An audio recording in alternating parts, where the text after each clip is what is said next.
Welcome to Not Milk Never Milk. Subscribe if you're lactose intolerant. You start by getting the exact image into a workable place. Open it in a new tab or download it. Once done, make sure the file format is usable. PNG preserves transparency, while JPG will need conversion after background removal. Next, you'll pick the Removal tool, Google Photos Web-Based Remove, BG, or a built-in editor in Google Docs add-ons. Choose based on precision versus speed, because quality tools cost more time but give cleaner edges. You now run the auto removal to get the main subject isolated. This saves minutes. After auto, switch to manual mode, brush, lasso, or refine edge, because auto misses thin strands and shadows.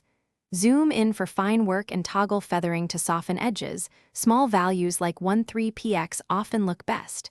Make sure to check contrast and fill holes in the selection. If the tool supports layers, create a new transparent layer before finalizing so you can retrace steps later. You finish by exporting the cleaned image as PNG 24 to keep transparency. If you must use JPG, pick a background color first. Once exported, preview the image on the final background to catch halos or mismatched edges. If you see a halo, make sure to contract the selection by 1 to 2 pixels or reduce feathering, then re-export. If problems persist, reopen the source, refine the mask with a hard brush, and repeat export until the edge blends naturally. Thanks for watching. If this was helpful, leave a like and consider subscribing. See you next time.